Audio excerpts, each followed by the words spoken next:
એક ક્ષણે પરિસ્થિતિ જન્મે છે અને જાય છે, જન્મે છે અને જાય છે. હમણાં સ્વામી જયારે વાત થઈ હતી, જાગ જાવો આવો શબ્દ છે. જુઓ, જાગ જાવો બધાનો અર્થ એક જ થાય છે, તમામ શબ્દનો. જા એટલે જા, ગ એટલે ગચ્છતિ, જા, ગનો અર્થ પણ જા, અને જાવો તો જાવો છે જ. જાગ જાવો, જા જા જા જા જા જા. આ સંસાર આવો છે. જાગી જાવો એટલે શું કરવાનું કે આ સંસારમાંથી નીકળી જા, આ મનથી નીકળી જા. શરીરથી તો તમે ક્યાં જવાના, મનથી નીકળી જા. જાગ જાઓ, જાગો. એને તો જાગો કીધું, ગો એટલે જવું. ઇંગ્લિશમાં કહો તો ગો, જવું. એટલે આ પરિસ્થિતિ છે. તો એક ક્ષણે આ પરિસ્થિતિ બદલે છે, અને બદલતી પરિસ્થિતિ મને ગમતી નથી. શું કામ નથી ગમતી? એમાં મને અસલામતી લાગે છે કે આ મેં બધું ભેગું કર્યું, જતું રહેશે તો. એટલે યોગક્ષેમની પરિસ્થિતિ બહુ અઘરી છે. યોગક્ષેમ જાળવવા માણસને થકવી દેનાર છે. માણસ થકી જાય છે. એમાં જ યોગ એટલે જે નથી પ્રાપ્ત એને પ્રાપ્ત કરવાની પરિસ્થિતિ પેદા કરવી, એને કહેવાય યોગ. જે મને નથી મળ્યું એ મેળવવાનું નામ યોગ, અને જે મળેલું છે એને જાળવવું એનું નામ ક્ષેમ. બહુ ફાંફા માર્યા પણ નથી મળેલું જલ્દી મળતું નથી, અને મળેલું ટકતું નથી, ટકી રહેતું નથી, જતું રહે છે. એટલે ભગવાન કે ખાઈકો હવે કંટાળ્યો તો મુક યોગ ક્ષેમમ વહામ્યમ. તારા યોગ અને ક્ષેમ હું લઈ આવીશ, તારાથી નહીં થાય. તું માત્ર શરણે થઈ જા. કોઈ અકલ ચાલતી નથી, અને આપણે પથ ભરીને બેઠા છીએ. જો મુકતા નથી, ભગવાન ઉપર છોડો. યોગ ક્ષેમ પરમાત્માએ સ્વયં આપણને પ્રોમિસ આપેલું છે. પ્રોમિસરી નોટ લખે ને એના ઉપર ભરોસો હોય. મને બેંક ઉપર ભરોસો છે, પણ મને ભગવાન ઉપર ભરોસો નથી. તમે વિચાર કરો. અને બેંકના ભરોસાની બધાને હમણાં ખબર છે. 8મી ફેબ્રુઆરી કે 8મી ડિસેમ્બરે શું દશા થઈ આપણી બધાની. બેંકના ભરોસા નહીં, ઊંઘ ઉડી ગઈ. ભગવાન ઉપર ભરોસો રાખ્યો હોય તો, અને જેને રાખ્યો હતો ને એ તાન દુપટ્ટા સોજાઓ ટેસ્ટથી સુતા હતા, એને કોઈ પ્રોબ્લેમ નહોતો. ભગવાન ઉપર ભગવાન સ્વયં પ્રોમિસ આપે, યોગ ક્ષેમ વહામ્યમ. આપણને આ બદલાતી પરિસ્થિતિ ગમતી નથી, ભય પેદા કરે છે. કારણ કે પરિવર્તન રહિત પરિસ્થિતિને હું ઈચ્છું છું. હું ધન ભેગું કરું તો એ ધન ટકી રહેવું જોઈએ. મારે ત્યાં પુત્ર અવતરે તો પુત્ર જીવવો જોઈએ. કાંઈ પણ ગમે જેટલું થાય તો મારા પુત્રને કાંઈ થવું ન જોઈએ. હું સંબંધ બાંધું તો સંબંધ જળવાઈ રહેવો જોઈએ. અમારા સંબંધમાં ક્યાંય વિક્ષેપ ન થવો જોઈએ. મિત્ર હોય અને મિત્ર મને પ્રેમ કરતો હોય તો એવો ને એવો મને પ્રેમ કરે. મને મારા જે વાલા હોય એ એટલા ને એટલા જ વાલા લાગે. જો આપણે આવું ઈચ્છીએ છીએ બધા, એટલે આપણે વાસ્તવમાં શું ઈચ્છીએ છીએ? નિત્ય વસ્તુને ઈચ્છીએ છીએ. અને જગતની એક પણ વસ્તુ નિત્ય નથી. અને જે અનિત્ય છે એ સુખદ કેવી રીતે હોય? એ લાગે છે સુખ આપતી હોય એવી, પણ એમાં દોષ છે. કયો દોષ છે? અનિત્યતાનો દોષ છે. અને અનિત્યતા એ સૌથી મોટો દોષ છે. જતું રહેશે એનો ભય હોય, જાય એનું દુઃખ હોય. સુખ આવે તો નીચે કેટલું બધું દુઃખ લઈને, છાણાની નીચે જેમ પેલી ધીમે લાગે એમ કેટલું બધું દુઃખ લઈને આવતું હોય. આ બધા દોષનું તું દર્શન કર. કાલ સાંજે અમે પછી અહીંથી ગયા એટલે ઉપર અમે બેઠા હતા, અમારા બા માળી બધા બેઠા હતા. એમાં અમારા બેન કે મને તો વાંધો નથી, કે ઘણા પાપ કર્યા સ્વામીજી, તો અમારું શું થશે? મેં કીધું ભગવાન ક્ષમા કરી દેશે, અને પાપ પુણ્ય સરખા થાય તો મનુષ્ય જન્મ મળે. મને કે બસ તો વાંધો નહીં. અરે મારી મોટો વાંધો છે, આપણે જન્મ લેવો જ નથી. તો કે એમાં શું વાંધો? આ બધાનો પ્રશ્ન છે, તમારો એકનો નથી. આમાં શું વાંધો જન્મ લે? કારણ કે તમે સુખમાં જન્મા છો, સુખમાં ઉછર્યા છો, અને સુખમાં અત્યારે જીવો છો. એટલે તમને એમ લાગે બહુ જાજો વાંધો નથી. તો તપાસ કરો ને તો ઘણો વાંધો નીકળે. પણ આવીને આવી પરિસ્થિતિ રહેશે એવું તમને લાગે છે? ગમે એમાં સુખી હશે ને એને અહીંયા તો ભય હોય જ છે. આમ ઉઠીને આમ સુતા હોય ને રાતના ઊંઘ ઉડી જાય, ઉઠીને ચેક કરે. અચાનક કોકનો ફોન આવે ને અડધી રાતે તો ધ્રાસકો પડી જાય. અત્યારે કેનો ફોન હશે?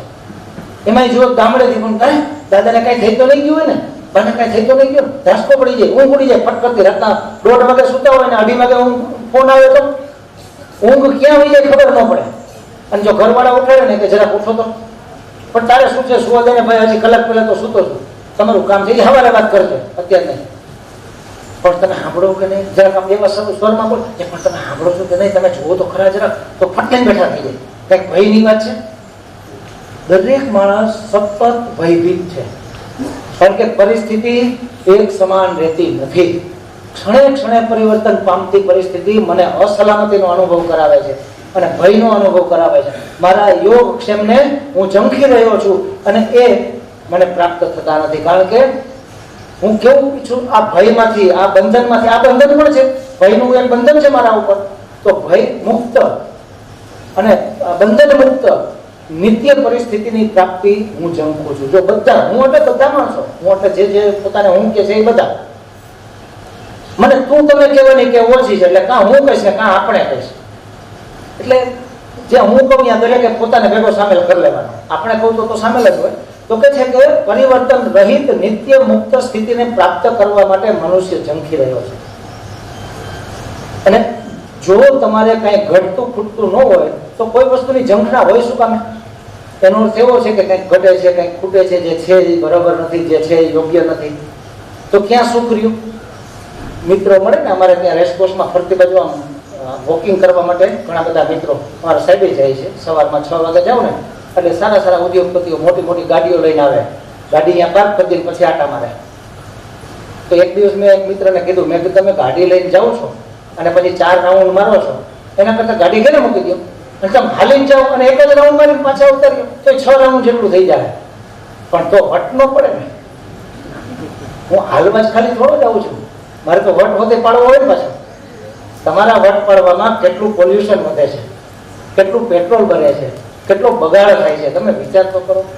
પણ જેને આપણે મોટા માણસ ગણીએ છીએ ને એને આવો વિચાર તો કોઈ દી આવતો જ નથી, અને છતાંય આપણે એને મોટા માણસો ગણીએ છીએ. જો વાસ્તવમાં મોટો કોણ કહેવાય? કે જે બધાનું ધ્યાન રાખે. ઘરનો વડીલ હોય ને એને બધાનું ધ્યાન હોય ને, નાના બાળકનું ધ્યાન રાખે, દાદીમાનું, ડોશીમાનું ધ્યાન રાખે, દાદાનું ધ્યાન રાખે, પુત્રનું ધ્યાન રાખે, પત્નીનું ધ્યાન રાખે. અરે એનો વોચમેન હોય ને એનું ધ્યાન રાખે ને, એના ડ્રાઈવરનું ધ્યાન રાખે. એક ઘરનો ધણી એ વડીલ કહેવાય, એ મોટો કહેવાય. તો મોટો હોય એને તો બધી વસ્તુનું ધ્યાન રાખવું જોઈએ. એના બદલે કોઈ વસ્તુનું ધ્યાન ન રાખે એને હવે આપણે આ જમાના મોટો કેને ગણીએ? કે આપણે ઈચ્છીએ એમ ન કરે, ટાઈમે ક્યાંય પહોંચે નહીં અને મોડું મોડું શરૂ કરે, મોડું મોડું પૂરું કરે, બધા નિયમોનો ભંગ કરે, એ મોટો. આવું ગણીએ છીએ. ક્યાંક સભા હોય ને તમે જોજો, મોટા માણસ છે ને એ મોડા મોડા આવે, સભા ચાલુ થઈ ને પછી આવે. અને મેં તો આ જોયું છે, અમારે હમણાં એક મારા પૂર્વાશ્રમની વાત છે, એક સગા હતા અમારા, બહુ પૈસાદાર છે, ખૂબ એટલે ખૂબ. એમ આ જયારે કાળા ધનનું નીકળ્યું ને ત્યારે એને ગોડાઉનમાંથી મેટાડોર ભર્યું હતું પૈસાનું. હકીકત છે, એવા ધનવાન. એની દીકરીની સગાઈ કરવાની હતી, તો સામે પછી બીજા એવા જ માણસને ગોતવાના રહે. તો ટાઉન પ્લાનિંગ ઓફિસર હતા, એ મારા મિત્ર, અને એ ખૂબ ધનવાન, મોટી મોટી સોસાયટીઓ બાંધે. એના દીકરા જોડે વાત ચાલતી હતી, એટલે હું તો એ લપમાં પડવું નહીં, પણ વરસાદને વાત હલાવી એટલે આપણે ફસાઈ ગયા.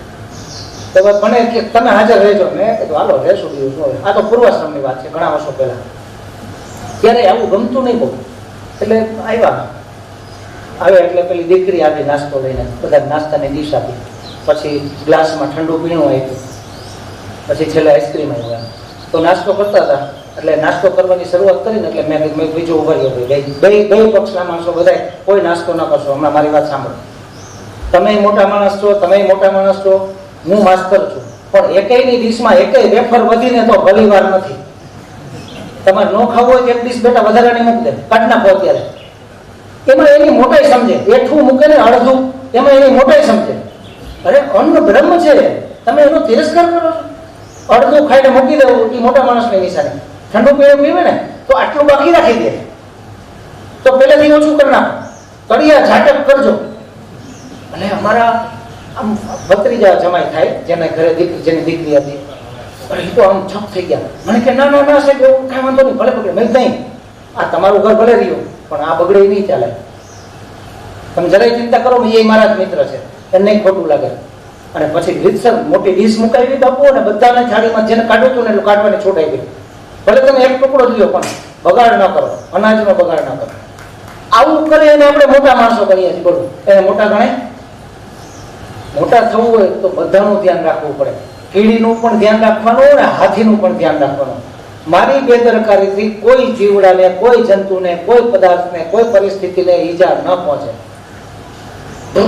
સ્કૂટર લઈને જતા હોય, બાઈક પેલી હાંડિયા જેવી, આપણે તો બેસી ન શકીએ, આમ ઊંધા થઈ જાય એવી ઊંટ જેવી 3 વળાંક વાળી, એ લઈને જતા હોય અને પાનની દુકાને રોડ વચ્ચે ઉભો રહીને ગોળી ચડાવે.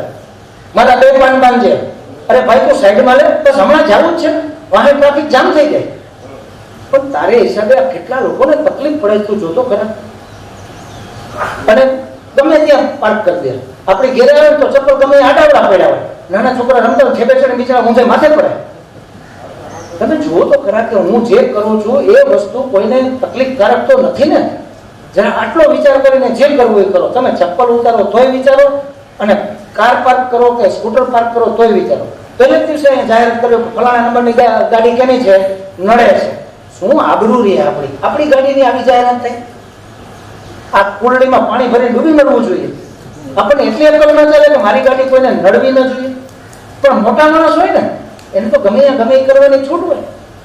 આવું આપણે માની લીધેલું. જો બધાય આવી રીતે ઉધડો લે ને તો માણસ બધે સીધા સટ થઈ જાય, નડતા બંધ થઈ જાય. આપણે નથી કરતા એ આપણો વાક છે, ખરેખર આપણો વાક છે. પ્રેમથી કહી દેવું છું તમે મારા મિત્ર સાચા, પણ આ વસ્તુ નહીં ચાલે. પ્લીઝ આ વસ્તુ નહીં ચાલે. આ તમે ટેવ પાડો. તમને ન જોતું હોય તો ન લ્યો થાળીમાં, પણ એટલું ન વધવું જોઈએ. થાળી બિલકુલ સાફ થવી જોઈએ. અનાજ છે, કેટલા લોકો ભૂખમરાથી બિચારા મરી જાય છે, તમે અનાજને ફેંકી દો, આવી રીતે બગાડ કરો, કેવી રીતે ચાલે? કેવડું મોટું પાપ થાય છે, તમે વિચાર તો કરો. ઈશ્વરની યોજનામાં નાનામાં નાની ઘટનાની પણ નોંધ લેવાય છે. મિત્રો યાદ રાખજો, નાનામાં નાની ઘટનાની પણ નોંધ લેવાય છે. મારી એક પણ બેદરકારી નોંધાય છે, અને એટલે કોઈ મારા જીવનમાં પણ બેદરકારી કરનાર આવશે. 2 મિત્રો જતા હતા, અને એક મિત્ર આગળ જતો હતો, એનું ધ્યાન નહોતું, અને આમથી 2 વંદા નીકળ્યા આગળ પાછળ, આમ દોડતા રોડ ક્રોસ કરતા હતા. એમાં આગળ એક મિત્ર હતો, 2 શૂટ બૂટમાં હતા, અને એમ મિત્રો હતો, વાતો છે તો ઘરે જતા હતા. 5 વાગે આમ જરા પુલ ઉપર આટો મારવા નીકળ્યા હતા. એમાં આગળ જે મિત્ર હતો એનું ધ્યાન નહોતું, એમ આજુબાજુ જોતો હતો, એનો પગ વંદા ઉપર પડ્યો અને વંદો મરી ગયો. બીજો મિત્ર જરાક પાછળ, આટલો સેજ આગળ પાછળ હતો, અને બીજો વંદો જ પાછળ હતો. એને વંદાને જોયો અને એને ચીડ ચડી. અરે આ વંદો, એને બૂટ માથે મૂકીને કચડી નાખ્યો. આપણે બધા એવું કરતા હો, પેલા કરતા, હજી ઘણા કરતા છે. હમણાં મને કોઈક કીધું ને કે કોણ માએ પૂછ્યું મને કે મચ્છર ને માકડ ને વીછી ને આ તો રાક્ષસી માયા કહેવાય અને આસુરી માયા કહેવાય. એને મારવામાં પાપ નથી, એ તો ભગવાને કહી ગયા છે. મેં કીધું બરોબર, ભગવાને કીધું છે કે આસુરી કે રાક્ષસી માયાને મારવામાં પાપ નથી, પણ મને એકેય શાસ્ત્ર એવું બતાવો કે જેમાં એમ લખ્યું એક મચ્છર આસુરી છે. બતાવો મને તમે. વીછી આસુરી કહેવાય, બતાવો તમે.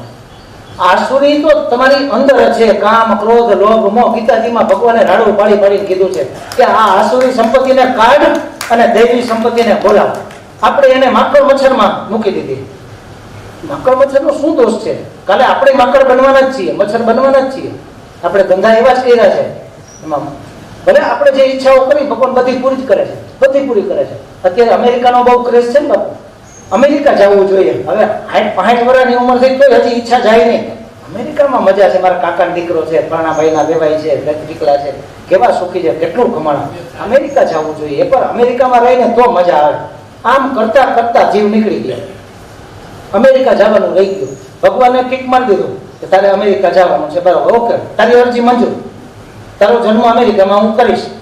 પણ કર્મ હતા કાગડાના, એટલે અમેરિકાનો કાગડો થયા. અમેરિકા તો મળ્યું, તમે માગ્યું તો અમેરિકા, પણ કર્મો કાગડાના હતા, એટલે અહીંયા કામ કરે. હવે અહીંયા કામ કરે, અહીંયા કરે, ફેર શું પડવાનો છે?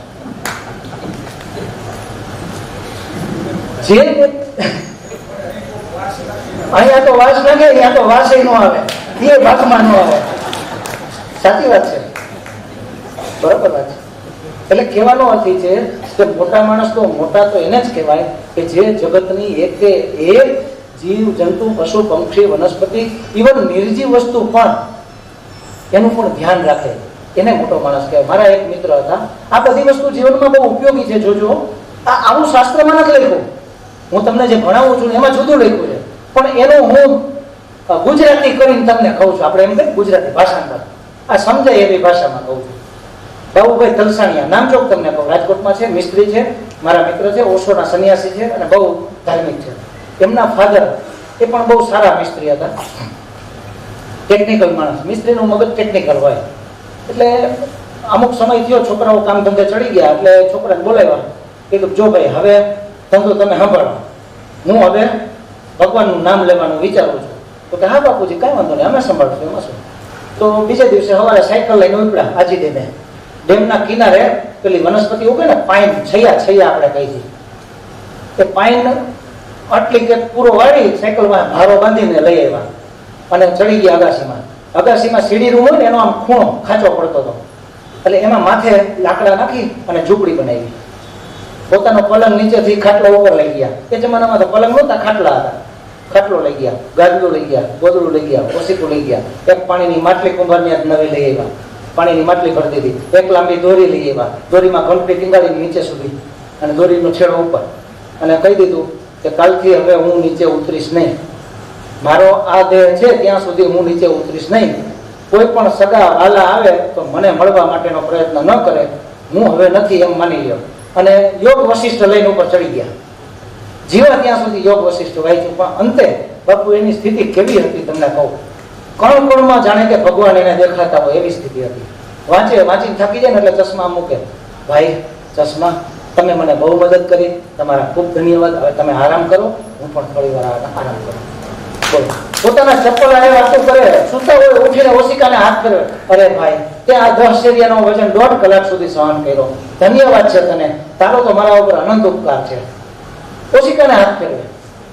બધામાં એને સજીવતા દેખાતી હતી. તમે વિચાર કરો, એ માણસ તો 100% મુક્ત જ થાય, બધાનું ધ્યાન રાખે, તેને મોટો માણસ કહેવાય. ચૈતન્ય તો બધે જ વ્યાપ્ત છે.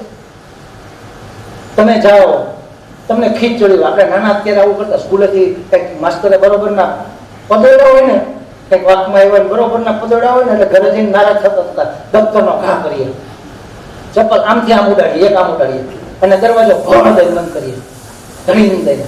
તો ઘરનાને ખબર પડી જાય કે હું નારાજ છું એમ. એ દરવાજામાં પણ ચૈતન્ય છે. તમે એનો તિરસ્કાર કેવી રીતે કરી શકો? શાસ્ત્ર તો એવું કહે છે કે તમે જેનો તિરસ્કાર કરશો એ તમારો તિરસ્કાર કરશે. તમે બ્રાહ્મણને બ્રાહ્મણ નહીં માનો, ક્ષત્રિયને ક્ષત્રિય નહીં માનો, વૈશ્યને વૈશ્ય નહીં માનો, શિક્ષકને શિક્ષક નહીં માનો, માતાને માતા નહીં માનો, પિતાને પિતા નહીં માનો. પિતા એટલે જે વડીલ છે એ બધા પિતા, જે મોટા છે એ બધી માઓ.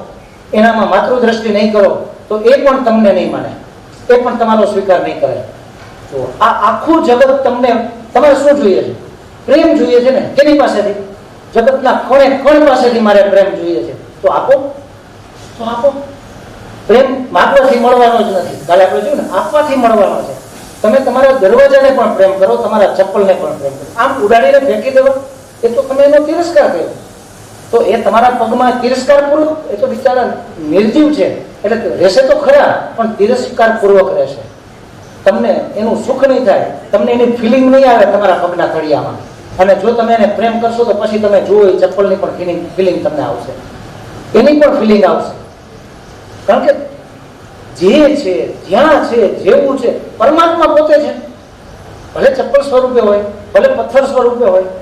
નહીતર એક પથ્થરમાંથી મૂર્તિ કરીને માથું શું કામ નમાવીએ છીએ? એમાં પરમાત્મા ન હોય તો આપણે એમાં આવાહન કરીએ છીએ, ચૈતન્યનું પ્રાણ પ્રતિષ્ઠા કરીએ છીએ, પણ એનું ખોડિયું તો પથ્થરનું જ છે ને. તો આ મારું આય ખોડિયું, આય પંચમહાભૂતનું જ છે, આય પથ્થર જ છે. જામી ગયેલી માટી એટલે પથ્થર. પથ્થર એટલે શું? જામી ગયેલી માટી. તો આ માટી જામી ગયેલી છે ને આ સ્વરૂપમાં. જો જામી ગયેલી ન હોય તો ઓગળી ન જાય. ધૂળા પવન આવે અને આ માથું ઉડીને વયું જાય. જામેલું નથી, હાથ ઉડી નામ વયો જાય, નથી ઉડતું. આ જામી ગયેલી માટી છે એટલે પથ્થર જ છીએ. તો આમાં જો આપણને પ્રેમ હોય તો પથ્થરમાં કેમ ન હોય? ઇવન પથ્થરને પણ પ્રેમ કરી શકે એ તો બાકી બધાને બીજાને તો કરી જ શકે. તો મને કોઈ જાતનો ગમો અણગમો રહેશે નહીં, અને તો મને એનું સાચું સ્વરૂપ સમજાશે. હું જે અપેક્ષા રાખું છું એ ત્યાંથી નથી રાખવાની, અહીંયાથી રાખવાની છે. મારે સુખ જોઈએ છે, મારે આનંદ જોઈએ છે.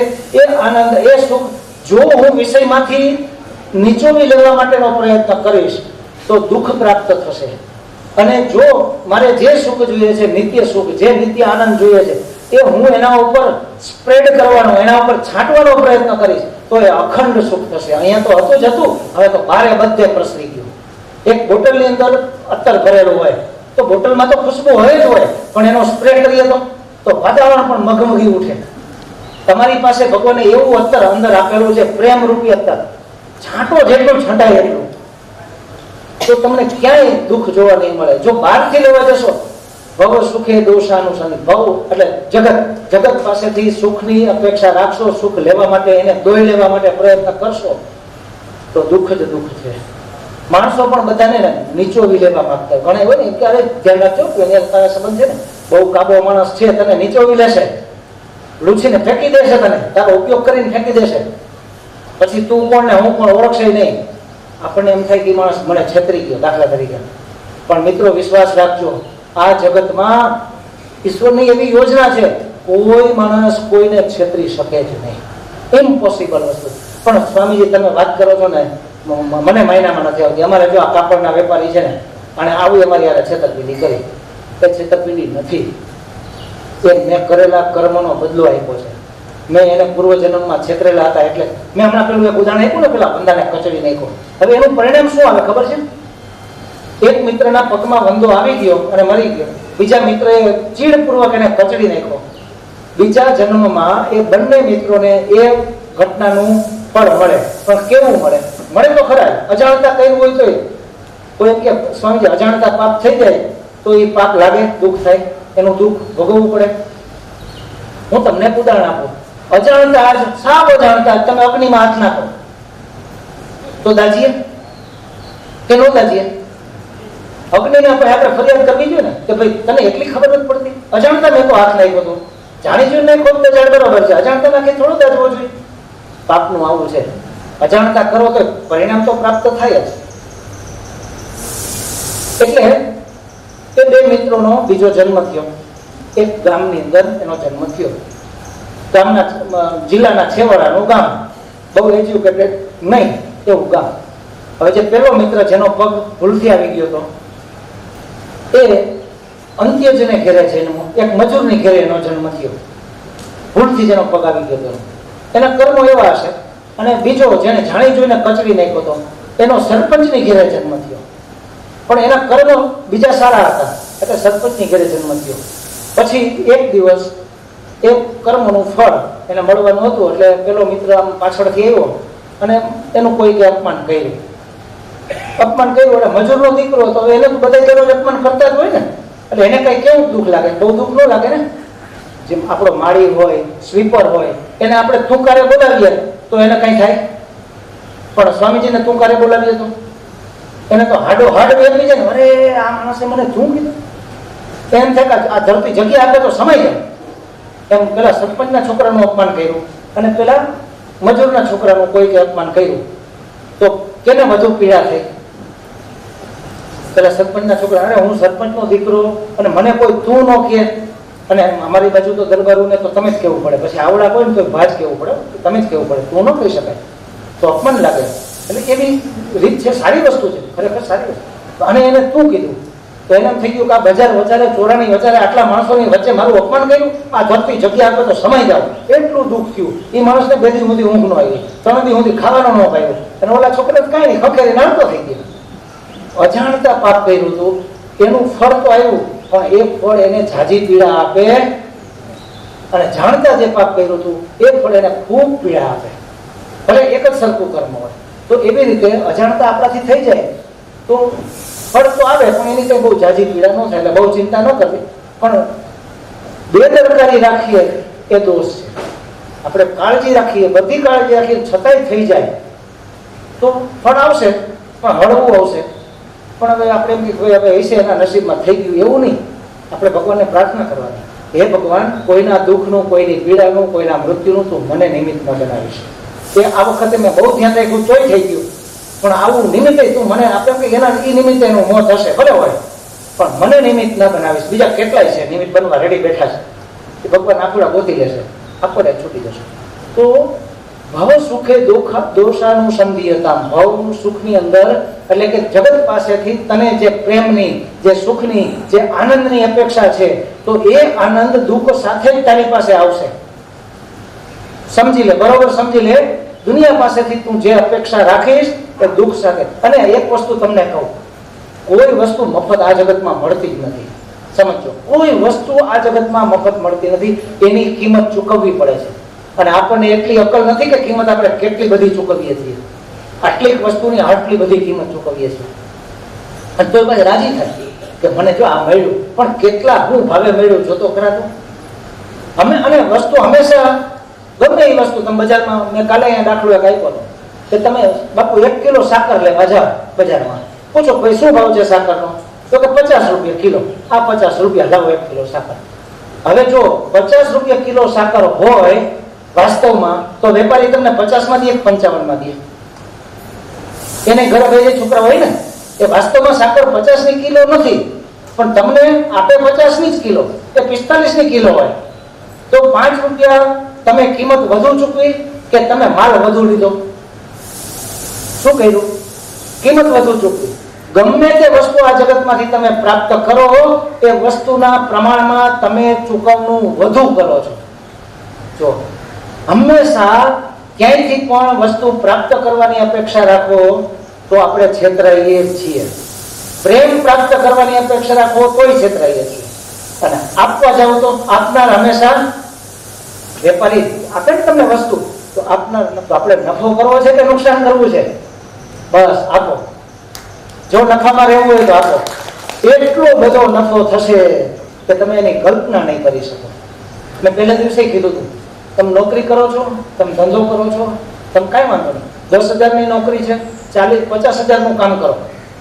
ભલે પગાર 10,000 હોય, પણ કામ 50,000નું કરો. પગાર તો 10,000 જ મળશે, 40 ત્યાં જમા થશે. કેટલોક ઢગલો ભગવાને ભેગો કરશે. પછી નિકાલ કરવો પડશે ને કે આ ભાઈનું આ બધું અહીંયા જમા થયું, મારે કેટલું હતું, ભાઈ તું લઈ જા ને મારે અહીં જગ્યા ખાલી થાય. તમારા ખોળામાં નાખશે. આપણે કે ને ખુદા દેતા હે તો છપ્પર ફાડ કે દેતા હે. એ જયારે જમા હોય ત્યારે છપ્પર ફાડ કે દે, નહીં તો છપ્પર ફાડી નાખે એક લાખ આપી. જો આવી રીતે છીનવતા હોય ને તો કોઈ છપ્પર ફાડે, અને કોકને આપતા હોય તોય છપ્પર ફાડે. રીત અલગ અલગ હોય. એટલે આપવાથી ત્યાગે નહીં કે અમૃતત્વમાં ન સૂવું. એકમાત્ર ત્યાગથી જ અમરત્વની પ્રાપ્તિ થાય છે. ભેગું કરવાથી ક્યાંય કોઈ શાસ્ત્રમાં તમને જોવા નહીં મળે પરિગ્રહથી સુખ પ્રાપ્ત થાય, ક્યાંય તમને જોવા નહીં મળે. અને છતાંય આપણે તો, મેં કીધું કે બોટલનું સારું ઢાંકણું હોય ને તો મેળામાં રાખી દઈએ, કામ આવશે. કોઈ બી કામ ન આવે. એટલે આપણે કહેવતો ગોતી કાઢીએ, સંગ્રહેલો સરપે કામ આવે. કામ શું આવે? કોકથી ડંખ દે, કોકથી ડંખ દે, કામ શું આવે? કોઈ દિવસ. અને જે દિવસે તમારે કામ પડશે ને તેથી ઉપરવાળો તમારી ચિંતા કરશે નહીં હોય, ત્યાંથી તમને અપાવી દેશે. તમારા પ્રારબ્ધમાં જે વસ્તુ લખેલી છે એ ક્યાંય જવાની નથી. જો એક પ્રારબ્ધનું ઉદાહરણ આપીને આપણે વાત પૂરી કરી, 1 મિનિટની વાર છે પૂરું કરતા. એક વખત વિષ્ણુ લોકની અંદર વિષ્ણુ ભગવાનને ત્યાં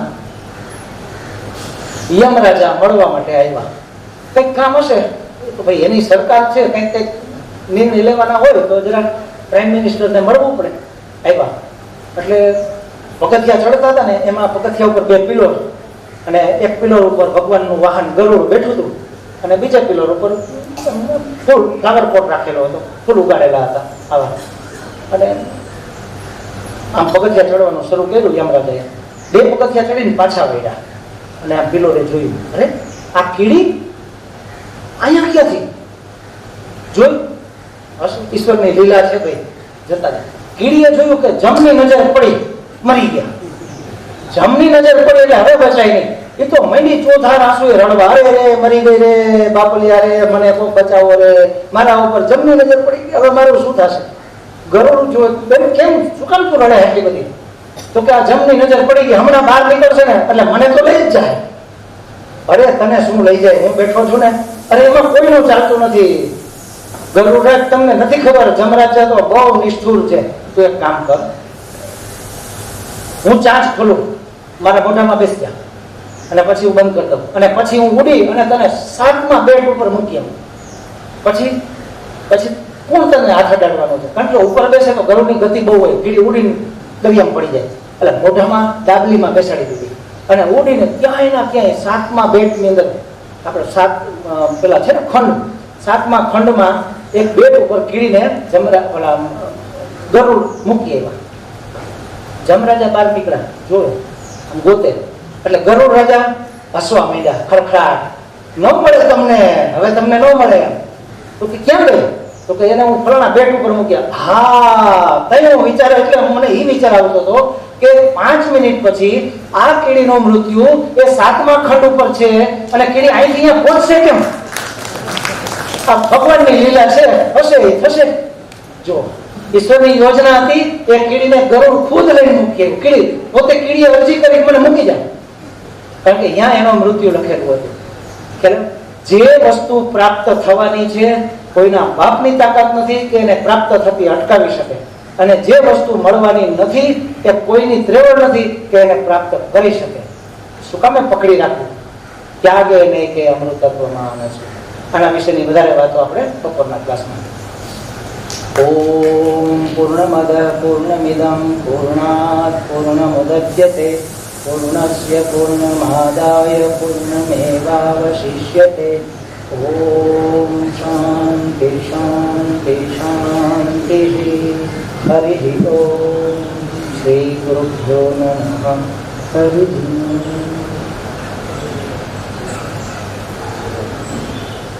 યા દેવી સર્વભૂતેષુ શક્તિરૂપેણ સંસ્થિતા નમસ્તસ્યૈ નમસ્તસ્યૈ નમસ્તસ્યૈ નમો નમઃ.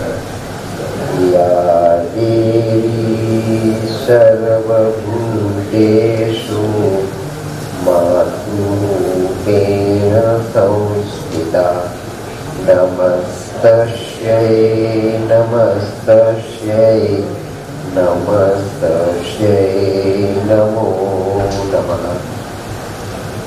યા દેવી સર્વભૂતેષુ મીરારૂપેણ સંસ્થિતા નમસ્તસ્યૈ નમસ્તસ્યૈ નમસ્તસ્યૈ નમો.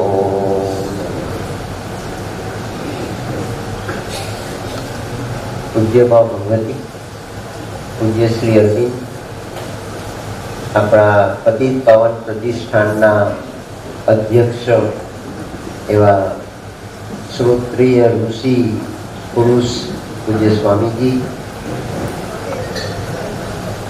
જેને આપણે સાંભળ્યા એ પૂજ્ય સારસ્વત સ્વામીજી, પૂજ્ય આચાર્યજી, અમારા નારેશ્વરના પૂજ્ય સ્વામીજી,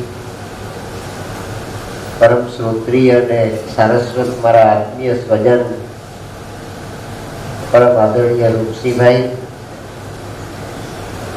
આજે ફરી વખત જેમને નિમિત્તે મને પૂજ્ય બાપુ સંપૂર્ણાનંદજીનો, પૂજ્ય સ્વામીજીનો અને આ નિમિત્તે આપ સર્વેનો પણ આ સત્સંગ અને દર્શનનો લાભ મળ્યો. અમારા ભાઈ મનોજ, શિલ્પાબેન, આપ સર્વે મુરબ્બી સાધક ભાઈઓ, બહેનો, વડીલો, માતાઓ અને યુવાન મિત્રો, સાવિત્રીનો આ સત્સંગ એ આવતીકાલના બ્રહ્માની સૃષ્ટિનું દર્શન છે. જે સૃષ્ટિમાં આપણે જીવીએ છીએ એ સૃષ્ટિ 7 વખત પ્રગટ થઈ ચૂકી છે. 7 વખત ભગવાન રામચંદ્રજી પણ અવતરી ચૂક્યા અને 7 વખત ભગવાન શ્રી કૃષ્ણ પણ આ પૃથ્વી પર અવતરી ચૂક્યા અને 7 વખત આપણે પણ આ પૃથ્વી પર અવતરી ચૂક્યા. આ પરમાત્માની લીલા છે. પરમાત્માનું પોતાનું આવિષ્કારના માધ્યમ દ્વારા આનંદ પામવાને માટેનું પ્રયોજન છે. ભગવાન કોઈ ટાસ્ક માસ્ટર નથી, ભગવાન કોઈ ન્યાયાધીશ નથી, ભગવાન કોઈ ડિક્ટેટર નથી. પરમાત્મા એ જગતનો સર્જનહાર છે. એનું સંવર્ધન કરનાર છે અને એનું વિસર્જન કરનાર છે. વિસર્જન એ નાશ નથી. વેદાંતના આધારે પૂજ્ય સ્વામીજીએ સમજાવ્યું કે પૃથ્વી પર અને આની બાજુ પર શ્રી અરવિંદને જુએ એટલે એનું લોજિક અંદરથી ફોફાડો મારીને બહાર આવીને કે બેની સરખામણી થાય. હા, પણ ભાઈ બેની સરખામણી કરવાનો સવાલ નથી. બેની અવસ્થાને પરમાત્મા કઈ કક્ષાએ ને કઈ દ્રષ્ટિથી પામે છે, જુએ છે, અનુભવે છે, એ અગત્યની રિયાલિટી જે ઇનએક્સપ્રેસિબલ એન્ડ ઇનડિસ્ક્રાઇબેબલ છે.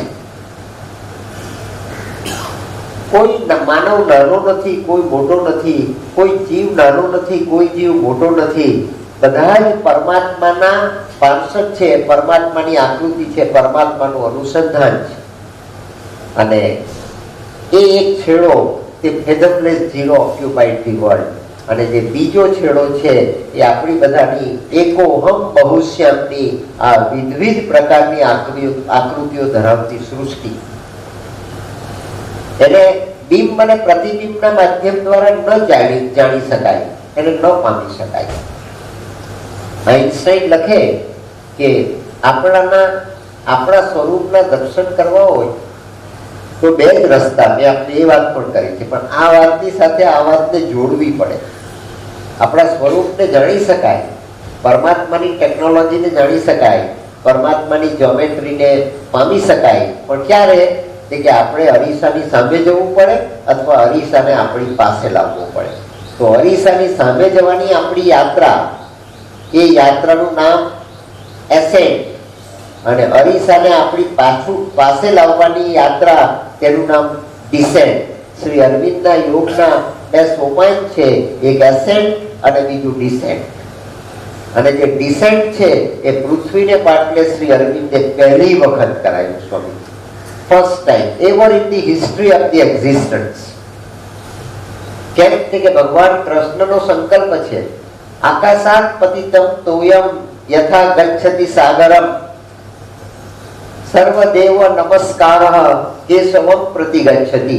અને કેશવ એટલે મુરલી વગાડે તે કૃષ્ણ, માખણ ચોરે તે કૃષ્ણ, નંદલાલ જે છે તે કૃષ્ણ, જશોદાના ઉછરો તે કૃષ્ણ. એ કૃષ્ણ નહીં, એ કૃષ્ણને જેણે કૃષ્ણ બનાવ્યો તે કૃષ્ણ.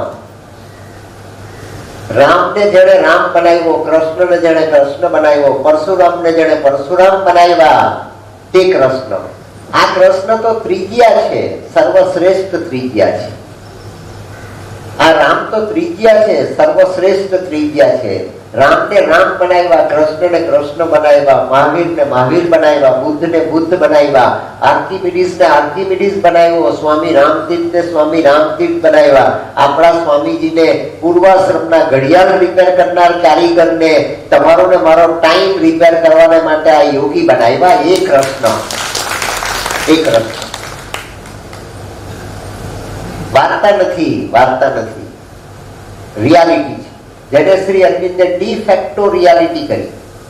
વેદાંત દર્શનમાં, ફિલોસોફીમાં, દુનિયાભરની ફિલોસોફીમાં, જાપાનના જૈન દર્શનની, ગ્રીક દર્શનની, લેટિન દર્શનની, ઇસ્લામ દર્શનની, જૈન દર્શનની, બુદ્ધ દર્શનની, અગમ દર્શનની, હેમચંદ્રાચાર્ય સુરીજીના દર્શનની, બધા દર્શનની ફિલોસોફી એ de jure reality, de jure reality. Shri અરવિંદે બે શબ્દ વાપરા.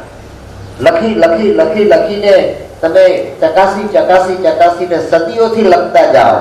અને જે લખી વ્યાસે લખ્યું, વાલ્મીકીએ લખ્યું, પારાશરે લખ્યું, કશ્યપે ગૌતમે લખ્યું, અગસ્ત્ય મુનિએ લખ્યું, આ બધું પ્રગટ કરવામાં આવ્યું એ ડી જ્યુરો રિયાલિટી.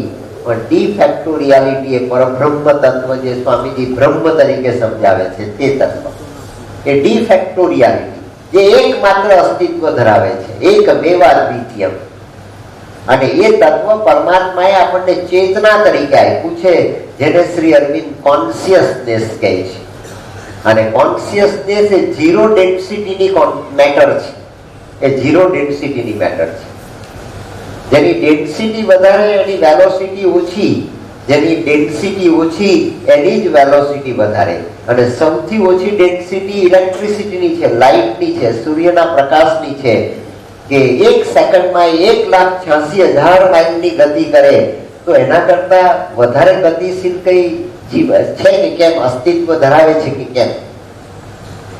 મેટરના અણુની અંદર, પદાર્થના અણુની અંદર, લોખંડના ટુકડાના અણુની અંદર જે છુપાયેલું છે એમાંથી શોધતા જગતના 85 વૈજ્ઞાનિકોએ એક નાનામાં નાના ફોટોનને ગતિ આપીને એની નેચરલ ગતિને પ્રગટ કરવાનો પ્રયાસ કર્યો જીનીવામાં, અને એના પરિણામ સ્વરૂપ એને અર્થ લાગ્યો હિગ્સ બોઝોન, જે અણુ પરમાણુ પછીનું સૂક્ષ્મતમ સ્વરૂપ છે, સૂક્ષ્મતમ સ્વરૂપ છે. અને જે સૂક્ષ્મતમ છે એની ડેન્સિટી બિલકુલ ઓછામાં ઓછી છે, અને મિનિમમ ડેન્સિટી વાળો જે કણ તે શોધી કાઢ્યો અને એનું નામ આપ્યું હિગ્સ બોઝોન. એ હિગ્સ બોઝોનનો કણ શોધાયો એ પછી એની બધી પ્રોપર્ટીઝ, એમાં કેટલા લક્ષણ છે એ વૈજ્ઞાનિક તપાસવાનો પ્રયાસ કર્યો જીનીવાની અંદર. એ તપાસતા એની યાદી બનાવી 5 દિવસ સુધી, અને 5 દિવસ સુધી યાદી બનાવી તો બી એ યાદી પૂરી ન થઈ. 5મા દિવસે પણ હજુ ઘણા એની પ્રોપર્ટીઝ જાણવાની વાત રહી ગઈ, ત્યારે સાયન્ટિસ્ટોએ થાકી જઈને છેલ્લે એને હિગ્સ બોઝોનને બદલે એનું નામ આપ્યું ગોડ પાર્ટિકલ. આ પરબ્રહ્મ, સાયન્ટિસ્ટે પણ એનું નામ આપવું પડ્યું ગોડ પાર્ટિકલ.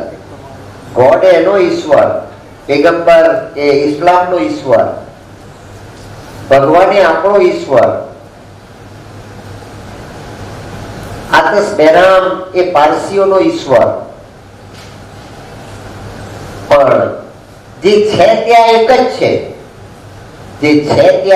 છે, આ ડી ફેક્ટો રિયાલિટી છે, અને તે માત્ર એક જ તત્વ છે. અને એક જ તત્વને વિજ્ઞાને હિગ્સ બોઝોન તરીકે શોધી કાઢ્યું. પણ એ હિગ્સ બોઝોન પણ પરફેક્ટ નથી, એબ્સોલ્યુટ એન્ડ અલ્ટિમેટ ટ્રુથ નથી.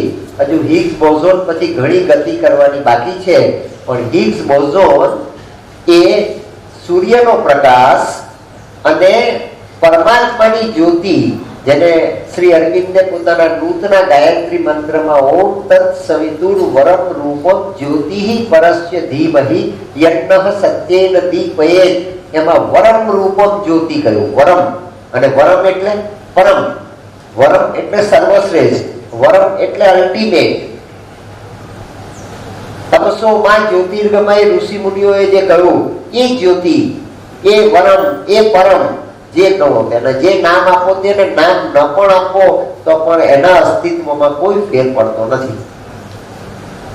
એને આપણા સર્ટિફિકેટની જરૂર નથી. એના અસ્તિત્વને માટે એને આપણા કોઈ આધાર કાર્ડની જરૂર નથી. આપણે નિરાધાર છીએ, એના આધારે આપણે અસ્તિત્વ ધરાવીએ છીએ. આપણા લોજિકને કારણે એ અસ્તિત્વ ધરાવતો નથી. એ જે તત્વ છે, એ તત્વ પુરુષ અને પ્રકૃતિ બને છે, એ તત્વ સ્ત્રી અને પુરુષ બને છે, એ તત્વ માયા અને માયાપતિ બને છે, એ તત્વ રિલેટિવિટીમાં ઓબ્જેક્ટ અને સબ્જેક્ટ બને છે. આઈન્સ્ટાઈન અહીંયા બેઠો હોય ને સ્વામીજીને સાંભળતો હોય તો આઈન્સ્ટાઈન થી બી ઊભા થઈને એમ ન કહી શકાય કે સ્વામીજી તમારો એક પણ શબ્દ એ ખોટો છે, એમ નહીં કહી શકે. એની હું ખાતરી આપું. સાયન્ટિસ્ટ એમ નહીં કહી શકે. આ વાતને ચંદ્રની ધરતી પર ગયેલા સાયન્ટિસ્ટની આગળ પણ રજૂ કરી, પણ એ વાતનો એને સ્વીકાર કરવો પડ્યો. The cosmic mark of the divine from Shri Ramakrishna to Shri Aurobindo, એમાં કોસ્મિક માર્ક છે, જે કોસ્મોસનું સત્વ છે, જે કોસ્મોસનું તત્વ છે, જે કોન્શિયસનેસનું એબ્સોલ્યુટ સ્વરૂપ છે, જે કોન્શિયસનેસની એબ્સોલ્યુટ વેલોસિટી છે, જે કોન્શિયસનેસની પરફેક્ટ વેલોસિટી અને પરફેક્ટ ક્વોન્ટમ છે, એ ઓમકારની બિંદી છે. એ રામકૃષ્ણમાં પણ વ્યક્ત થઈ, એ સ્વામી વિવેકાનંદમાં પણ વ્યક્ત થઈ, એ શ્રીમદ રાજચંદ્રમાં પણ વ્યક્ત થઈ, એ શ્રી અરવિંદમાં પણ વ્યક્ત થઈ, અને એ જ વેદાંતના અનેક ઋષિ મુનિઓમાં અને અહીંયા બેઠેલા બધા મહાનુભાવો છે, બધા મહાનુભાવોમાં પણ એ જ વ્યક્ત થઈ. માટે એમને જીવનનો આ માર્ગ મળ્યો, અને એમની વાણી, એમનો વ્યવહાર, એમનો શબ્દ, એમનો પ્રસાદ, એમનો અર્થ, એમનો મર્મ એ આપણને નિજાનંદની દિશામાં એક ડગલું આગળ લઈ જાય છે. માટે આઈન્સ્ટાઈને રિલેટિવિટી બતાવી તો એકમાંથી બે થયા. કવિ કાલિદાસે રઘુવંશ લખ્યું, તુલસીદાસજીએ રામાયણ લખ્યું, વાલ્મીકીજીએ તો રામાયણ જોયું ભગવાન રામચંદ્રજીના જન્મ પહેલા, અને આર્ષ દર્શન પ્રગટ થયું. મેં જે જોયું તે લખું, બ્રહ્માજીને પૂછે છે, નારદજીને પૂછે છે, આ લખો. મેં જોયું તો સત્ય છે કે ના, સત્ય જ છે, આવતીકાલનું સત્ય છે, લખો. અને આર્ષ દર્શન તરીકે આખું આખું રામાયણ પ્રગટ કરી દીધું. રામાયણની ઉપર અનેક ગ્રંથો લખાયા, પછી રામાયણ જેવા અનેક રામાયણો લખાયા. જૈન રામાયણ, બીજા ત્રીજા રામાયણ. ચક્રવર્તી રાજગોપાલાચાર્યે આઈન્સ્ટાઈન સમજી શકે એવું રામાયણ લખ્યું. આઈન્સ્ટાઈને પણ જેનો સ્વીકાર કરવો પડે એવું રામાયણ ચક્રવર્તી રાજગોપાલાચાર્યે લખ્યું. ભારતીય વિદ્યા ભવન દ્વારા અમારા ગામના સપૂત છે કનૈયાલાલ મુનશી. એ કનૈયાલાલ મુનશીએ જેમની સાથે મળીને મુંબઈની અંદર ભારતીય વિદ્યા ભવનની સ્થાપના કરી, એ ભારતીય વિદ્યા ભવનના નેજા હેઠળ ચક્રવર્તી રાજગોપાલાચારી, ગાંધીજીના વેવાઈ અને ભારતના પ્રથમ ગવર્નર જનરલ, જેણે લોર્ડ માઉન્ટ બેટનની પાસેથી ભારતનો સ્વતંત્રતાનો અખ્તિયાર સંભાળ્યો, એ ચક્રવર્તી રાજગોપાલાચારી તે જમાનામાં દુનિયાના 10 શ્રેષ્ઠ બુદ્ધિમાન માણસોમાં ચક્રવર્તી રાજગોપાલાચારીનો નંબર બીજો આપવામાં આવેલો, અને તે લોકોએ આપેલો. એ ચક્રવર્તી રાજગોપાલાચારીએ આ રામાયણ લખ્યું, અને એ રામાયણમાં બધા જ રામાયણનું સર્વશ્રેષ્ઠ સત્ય અનુભૂતિ એને સિન્થેસિસ કરીને એક ટોટાલિટી તરીકે પ્રગટ કરી છે. વાંચવા જેવો ગ્રંથ છે.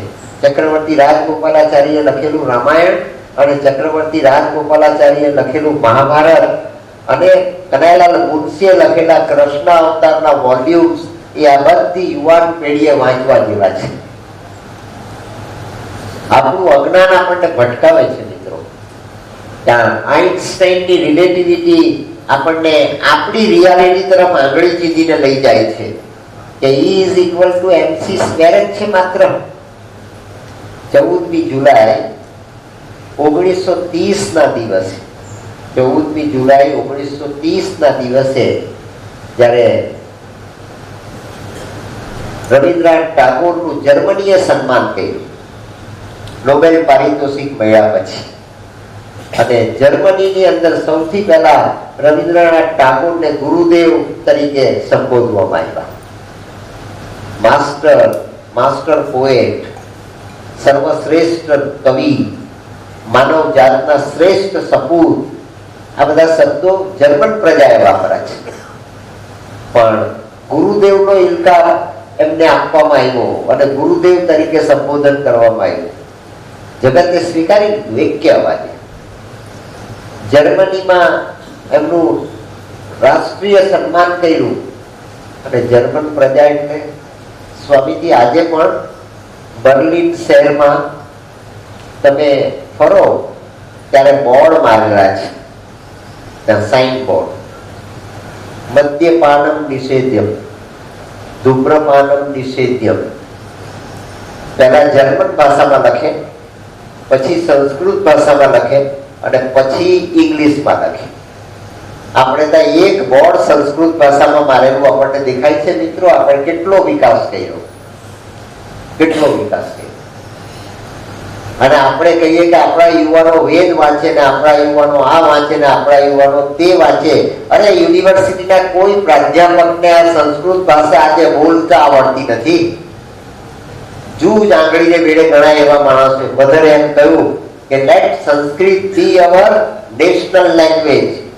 ભારતની રાષ્ટ્રભાષા હિન્દી બનાવી તે વખતે પણ વોટ બેંકને ખુશ કરવાને માટે લેવામાં આવેલો નિર્ણય છે. જો તે જ દિવસે આપણા રાજનીતિજ્ઞોએ સહેજ થોડી બુદ્ધિને અને વિઝનને આગળ દોડાવીને નક્કી કર્યું હોત કે આ દેશની રાષ્ટ્રભાષા એ માત્ર ને માત્ર સંસ્કૃત જ હોવી જોઈએ અને સંસ્કૃત રાષ્ટ્રભાષા બનાવી તો આજે આપણે આ પોવર્ટીનો અનુભવ ન કરાય. હવે આજે શીખવવા નીકળી પડ્યા આપણે 70 વર્ષ પછી.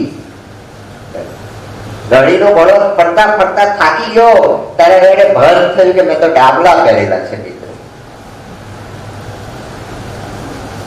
આ જાહેરમાં હું તમને એટલા માટે કહું છું કે આ કેસેટ એ થશે, સ્વામીજી મોકલશે, જળ મોકલશે, બીજા બધા જોશે, સાંભળશે. પણ મેં તો અહીંયા પાવન પ્રતિષ્ઠાનમાં કહી દીધું કે આ દેશની રાષ્ટ્રભાષા એ સંસ્કૃત જ છે. અને સંસ્કૃત જ્યાં સુધી પકડાય નહીં ત્યાં સુધી આઈન્સ્ટાઈનનું ને આઈન્સ્ટાઈન પછી હવે જે સાયન્ટિસ્ટો થવાના એનું વિજ્ઞાન પણ ક્યારે આપણને પકડવામાં આવશે નહીં. જર્મની એક એવો દેશ છે કે જે દેશે આપણી સ્વતંત્રતા પહેલા સંસ્કૃતનો સ્વીકાર કર્યો અને સ્વતંત્રતા આવ્યા પછી પણ આજે સંસ્કૃતને તે જ ડિગ્નિટી સાથે જાળવી રાખ્યું. અને આજે ભારતના વિદ્વાનો સંસ્કૃત ભણવા માટે જર્મનીમાં જાય છે ત્યારે જર્મન સ્કોલર જે સંસ્કૃત ભણાવે છે એમને એ એટલું આફલાતૂન છે કે એ બધું ઋષિ મુનિઓની જેમ એ લોકોએ આત્મસાત કરી દીધું, આપણે ગુમાવી દીધું. અને માટે આપણે આ પંથને તે પંથને, આ સંપ્રદાયને તે સંપ્રદાય એની દ્વિધામાં પડ્યા. જો સંસ્કૃત આપણને આવડતું હોત, સંસ્કૃતના આપણે નિષ્ણાત બન્યા હોત, સંસ્કૃતના આપણે માસ્ટર બન્યા હોત અને એકે એક શહેરમાં 1, 2, 5 પણ સંસ્કૃતના એવા વિદ્વાન બન્યા હોત મિત્રો, તો આપણી આ નવી પેઢીને ક્યાંય પરદેશની અંદર જઈને શિક્ષણ મેળવવાની જરૂર નહીં પડે. આપણે ત્યાં ચાણક્ય પેદા થઈ શકે, આપણે ત્યાં હેમચંદ્રાચાર્ય સૂરીજી પેદા થઈ શકે, આપણે ત્યાં ડોક્ટર રાધાકૃષ્ણન પેદા થઈ શકે, આપણે ત્યાં રાજગોપાલાચારી પેદા થઈ શકે અને આપણે ત્યાં આર્યભટ્ટ પણ પેદા થઈ શકે. આપણને મળતે. અને તેથી આપણી વચ્ચે દ્વિધા પેદા થાય છે. આપણી વચ્ચે દુનિયાના તમામ દર્શન, દુનિયાના તમામ એ દર્શન એ સનાતનના આદિ દર્શનની તોલે આવી શકે એમ નથી. ઋષિ મુનિઓની આ તપશ્ચર્યાનું પરિણામ છે. અને 7 વખત પૃથ્વીનો પ્રલય થયો.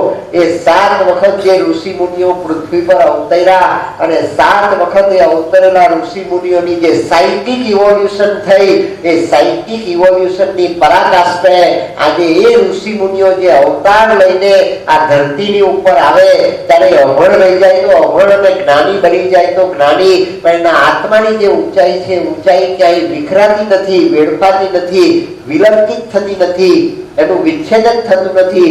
એ ઋષિ મુનિઓમાંથી કોઈ ગંગા સતી બને, કોઈ પુનિત મહારાજ બને, કોઈ પાનબાઈ બને અને કોઈ ડોક્ટર રાધાકૃષ્ણન બને. મિત્રો,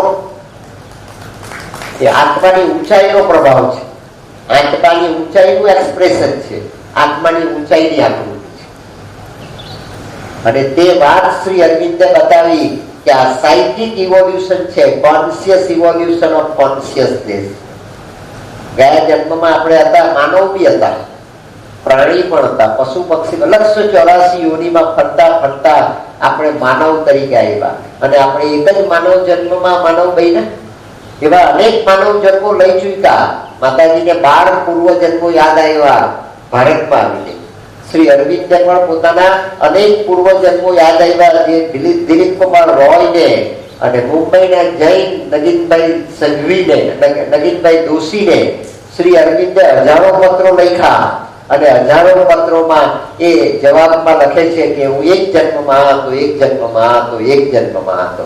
અને એમનો ઇમિડિયેટ પૂર્વ જન્મ હતો લિયોનાર્ડો દી વિન્ચીનો. અને લિયોનાર્ડો દી વિન્ચીનું જીવન વાંચો આજે. દી વિન્ચી કોડ ટીવી ઉપર મૂકવામાં આવે છે.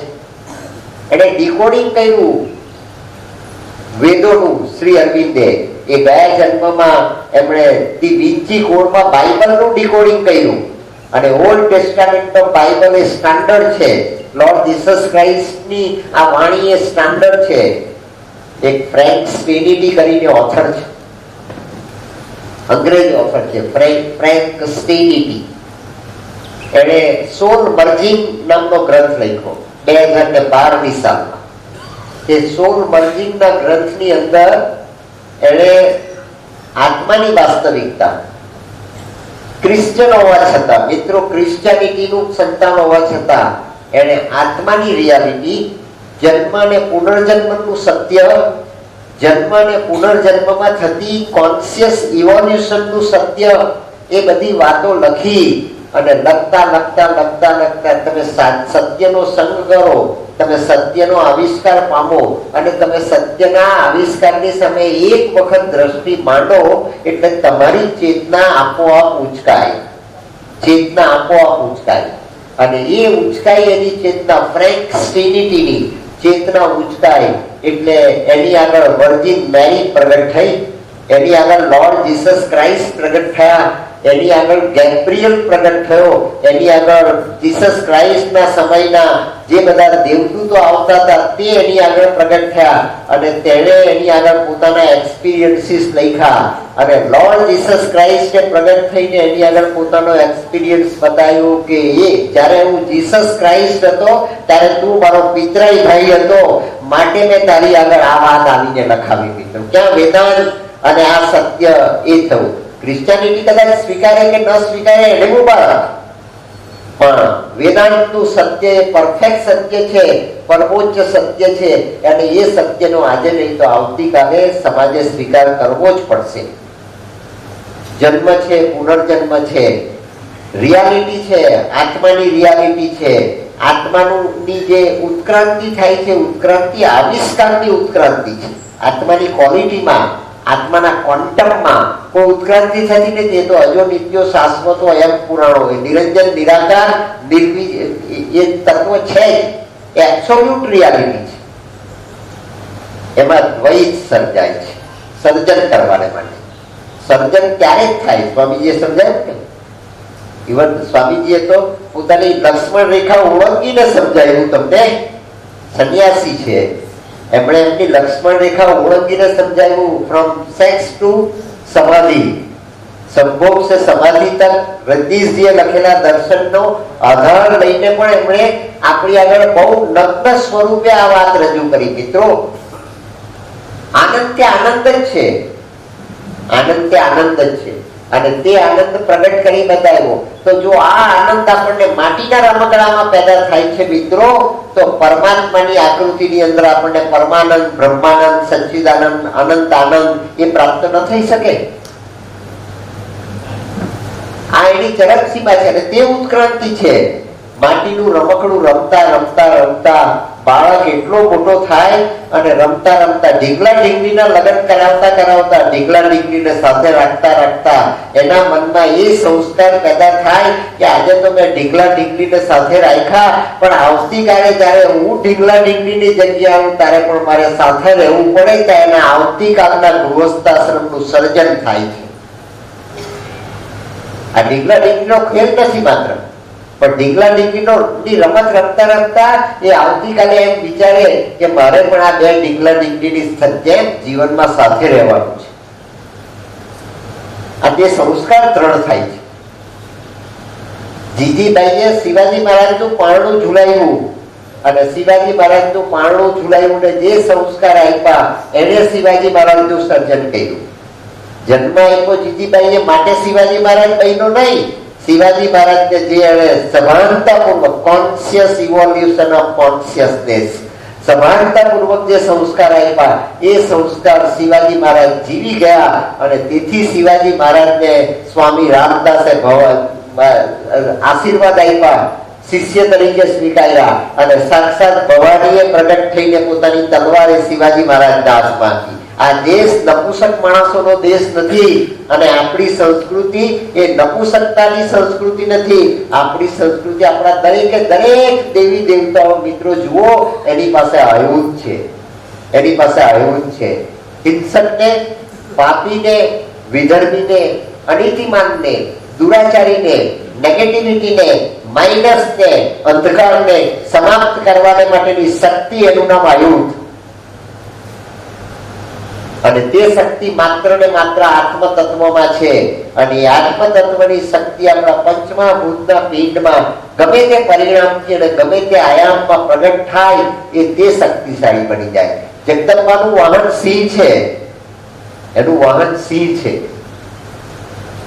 ભગવાન શિવજી જે યોગી છે, પરમ યોગી છે, મહાયોગી છે, હિમાલયના કૈલાસ પર બિરાજમાન છે, એ શક્તિશાળી, જે પોતે નાગને ધારણ કરે છે આભૂષણ તરીકે, અને જગત બધું જ સંસાર અનાસક્ત રીતે છોડી દીધો છે. આ શ્રી અરવિંદનું ટોટલ રિજેક્શન છે, ટોટલ પરિત્યાગ, સંપૂર્ણ પરિત્યાગ. ભગવાન શિવજીનો પરિત્યાગ એ સર્વશ્રેષ્ઠ પરિત્યાગ છે. એ આપણે સંસારમાં ઉતારવાનો છે તો શાશ્વતી આપણને સ્વાભાવિક રીતે પ્રાપ્ત થાય. ભગવાન શિવજી રહ્યા, સતીના પતિ તરીકે પણ રહ્યા, અને સતીના વિસર્જિત થઈ ગયા પછી પાર્વતીની રાહ જોતા પણ એ શિવજી રહ્યા, અને બીજા એની અંદર પાર્વતીના બીજા જન્મમાં એ પાર્વતીની સાથે લગ્ન કરે, તે છતાં શિવજી તો તેના તે જ રહ્યા. એને જરા જન્મ મૃત્યુ જરા વ્યાધિ જેવું કઈ છે નહીં. એ શિવત્વ છે. જગત ભરમાં કહ્યું ના, આજે તમને પણ કહી જાઓ કે નિરાકાર શિવત્વ, સાકાર શિવત્વ, પણ શિવત્વ એ જયારે પૃથ્વીની માટીમાં, પૃથ્વીની માત્રામાં આવે ત્યારે કૃષ્ણ બને. અને સાકાર શિવત્વ એ લોર્ડ કૃષ્ણ, અને નિરાકાર શિવત્વ એ નિરાકાર કૃષ્ણ તત્વ, જેને શ્રી અરવિંદે કૃષ્ણ કોન્શિયસનેસ કહ્યું. એ સંસારને સુખ આપી શકે, એ સંસારને આનંદ આપી શકે. અને સેક્સ થી સમાધિ સુધીનો આનંદ, એ સેક્સ જીવતા જીવતા પણ તમને સમાધિનો અનુભવ સંસારમાં થાય. સેક્સ જીવતા જીવતા પણ સમાધિ પ્રાપ્ત થઈ જાય. અને સેક્સ જીવનાર એમ માનવાની ભૂલ ન કરે કે જીવન એ આ આનંદ સેક્સને માટે છે. તમને ખબર પડી જાય કે આ 5% છે અને 95% તો હજુ બહાર છે. એ 95%ની પ્રાપ્તિ મારે કરવાની છે, તો તમે આ 5%ને છોડી શકો, અને 5%ને છોડી શકો તો 95% માટેની પાત્રતા પ્રાપ્ત કરી શકો. આ યાત્રા, એ યાત્રાને એસેન્ટ કહેવામાં આવ્યું. એને એસેન્ટ કહેવામાં આવ્યું. સ્વાંત સુખાય, તુલસીદાસજીએ લખ્યું કે રામાયણને કેમ લખ્યું? વાલ્મીકીજી તો લખી જ ગયા છે, મારે શું કરવા લખવું પડે? સ્વાંત સુખાય. પણ આપણે સ્વાંત સુખાય શું કરીએ? કે બટાકા વડા ખાઈએ, પાણીપુરી ખાઈએ, સુરતમાં જઈએ તો લોચો ખાઈએ, અને 3 વાગે પણ કોઈ ખાઉધરા કરીને નાકે ઉભા રહીએ અને ખાઈ આવીએ ત્યારે આપણને એમ થાય કે કેલેન્ડરનો આજનો દિવસ આપણો સાર્થક થયો. કેમ? કે અજ્ઞાનની ગતિ છે, જ્ઞાનની ગતિ નથી. અજ્ઞાનની ગતિ. જ્ઞાનને માટે ભગવાન કૃષ્ણ નહીં જ્ઞાનેન સદૃશમ પવિત્રમિહ વિદ્યતે, એને પવિત્ર શબ્દ શું કરવા? શાશ્વત કેમ લેવા? નહીં જ્ઞાનેન સદૃશમ શાશ્વત વિદ્યતે એમ કેમ લેવી? એમ કેમ કરવું? અને પવિત્ર શા માટે કરવું? અને પવિત્ર એટલે આપણે અળજીને બગાડીએ નહીં, આપણે દ્રષ્ટિ માંડીને બગાડીએ નહીં, આપણે આપણી લાલચ પ્રગટ કરીને બગાડીએ નહીં, આપણે એનો ઉપયોગ કરીને બગાડીએ નહીં. એને ઉપયોગ કરવાની આપણી પાત્રતા નથી, તે છતાં આપણે એનો ઉપયોગ કરીએ ત્યારે તે વસ્તુ બગડે. તે વસ્તુ બગડે. આ ગ્લાસને પકડવાની મારી લાયકાત નથી, મારી પાત્રતા નથી, અને હું એને પકડું તો ગ્લાસ પર મારી આંગળીનો ડાઘો પડે. માટે જ્ઞાનને પવિત્ર કહેવામાં આવ્યું. અને જ્ઞાન એ પરમાત્માનું સ્વરૂપ છે, મારું સ્વરૂપ છે. ભાગવત, શ્રીમદ ભાગવત એ ભગવાન શ્રી કૃષ્ણનું વાન્મય છે, ભગવાન શ્રી કૃષ્ણનો અક્ષર દેહ છે. ભાગવતની ગતિ એ ભગવાન કૃષ્ણની ગતિ છે. કૃષ્ણનું સ્વરૂપ એ ભગવતજીનું સ્વરૂપ છે. અને એ આખી વિભાવના આપણે તો અનેક વેદો પછી ઉપનિષદોમાં, પુરાણોમાં, શ્રુતિ અને સ્મૃતિના ગ્રંથોની અંદર પ્રગટ કરવામાં આવી. શ્રી અરવિંદ એક જ વાક્યમાં સમજાવે છે કે it is a conscious evolution of consciousness. પણ ચેતનાની જ ઉત્ક્રાંતિ છે, ચેતના દ્વારા થતી ઉત્ક્રાંતિ છે, ચેતનાના માધ્યમ દ્વારા થતી ઉત્ક્રાંતિ છે. અને એ ઉત્ક્રાંતિ નો સ્વામી એ પરમાત્મા, પૂર્ણ પુરુષોત્તમ પરમાત્મા, ધરતી ઉપર લોર્ડ કૃષ્ણ, અને 7મા સ્વર્ગની અંદર જ્યાં છે ત્યાં, જેને માટે શ્રી અરવિંદે શબ્દ વાપરો વ્હાઇટ ઇન્ફિનિટી. એ વ્હાઇટ ઇન્ફિનિટીના પ્રદેશમાં એ શિવ તત્વ છે, શિવત્વ છે, એ તે પરમાત્મા છે. અને તે પોતાની લીલા કરવાને માટે, પોતાના આનંદની અભિવ્યક્તિને માટે આવે છે. સ્વામીજીએ સમજાવ્યું. અને તે વાત પણ શ્રી અરવિંદ લખે છે. માતાજીએ શ્રી અરવિંદને એમ કહ્યું શ્રી અરવિંદને વિશે કહું, શ્રી અરવિંદની હાજરીમાં, without him I exist not. Shri Aurobindo વગર મારું કોઈ અસ્તિત્વ નથી. એન્ડ વિધાઉટ મી, મારા વગર, હી ઇઝ અનમેનિફેસ્ટ. શ્રી અરવિંદનો આવિષ્કાર નથી. પુરુષ વગર પ્રકૃતિનું અસ્તિત્વ નથી અને પ્રકૃતિ વગર પુરુષનો આવિષ્કાર નથી. એનો ગ્રાન્ડ ટોટલ તેનું નામ કોન્શિયસનેસ. આ બંનેનો ગ્રાન્ડ ટોટલ એનું નામ કોન્શિયસનેસ. પણ અત્યાર સુધી આ ઉત્ક્રાંતિનો એક તબક્કો આવ્યો. આ અલ્ટિમેટ નથી. માનવ સુધી આવેલી ઉત્ક્રાંતિ અલ્ટિમેટ નથી. શ્રી અરવિંદે લખ્યું, man is a transitory being. માનવ એ ટ્રાન્ઝિટરી બીઇંગ છે. કોમા છે, ફૂલ પોઈન્ટ નથી.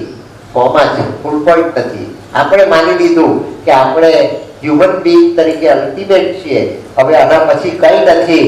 શ્રી અરવિંદ કહે છે કે એવું નથી, હજુ પણ આ ઉત્ક્રાંતિ આગળ ચાલે છે. અને ભગવાન શ્રી કૃષ્ણએ સંકલ્પ કર્યો કે હવે આ કળિયુગની જરૂર નથી. ઉત્ક્રાંતિ આત્માના ની અવેરનેસ થી થશે, આત્માની જાગૃતિથી થશે.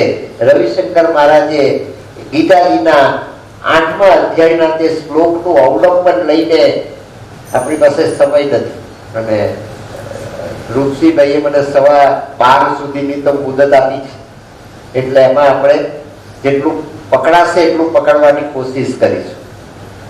અને કાલે બાકીનું હશે એ પૂર્ણાહુતિને દિવસે ટોટલ કરીને આચમન આપીને પૂર્ણાહુતિ કરી દઈશું.